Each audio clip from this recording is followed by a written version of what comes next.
Hello everyone. ओ बच्चा sorry, light ही नहीं जलाई। Hello everyone, welcome back to my channel NEET biology with Deepti. Students, आज का हमारा टॉपिक है एम्ब्रियोलॉजिकल एविडेंस।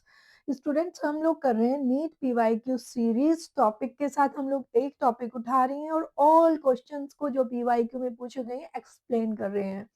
आज का हमारा टॉपिक है एम्ब्रियोलॉजिकल एविडेंस। चैप्टर है हमारा इवोल्यूशन, क्लास है हमारी 12th। ओके, इस वाले टॉपिक से स्टेटमेंट बेस्ड क्वेश्चन पूछा गया है नीट 2020 में।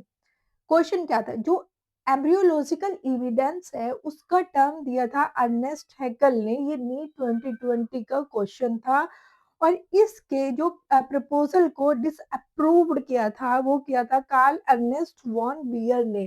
तो दोनों को स्टेटमेंट देके टर्म के रूप में पूछा गया था कि एम्ब्रियोलॉजिकल एविडेंस टर्म किसने दिया था, और स्टेटमेंट में दोनों ही ऑप्शन अवेलेबल थे। अर्नेस्ट हैकल ने क्या बताया था, ये डायग्राम देखिए। ये फिश है and the frog and the different different animals के एम्ब्रियोज हैं। मैं थोड़ा सा बड़ा करती हूँ। ये डिफरेंट डिफरेंट एनिमल के एम्ब्रियोज हैं। ये फिश का एम्ब्रियो है। ओके, दिस ये फिश का एम्ब्रियो है, ये मैम को नहीं दिख रहा है।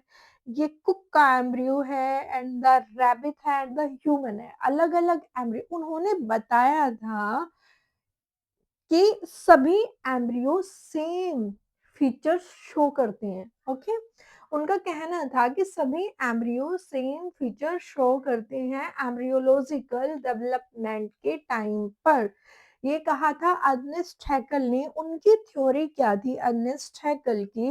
Ernest Haeckel observed various structure common in embryogenic stage. उन्होंने कहा था कि उन्होंने ऑब्जर्व की थी कि अलग अलग जो स्टेज है वो कॉमन होती है सभी एम्ब्रियो में, चाहे वो किसी भी स्पीसीज का एम्ब्रियो हो, चाहे वो stage of the all vertebrates का हो, लाइक प्रेजेंस, जैसे गिल स्लिट सभी में प्रेजेंस होती है, चाहे वो कुछ भी हो, किसी भी स्पीसीज का एम्ब्रियो, लेकिन एम्ब्रियोजेनिक डेवलपमेंट के टाइम गिल स्लिट सभी में प्रेजेंट होती है।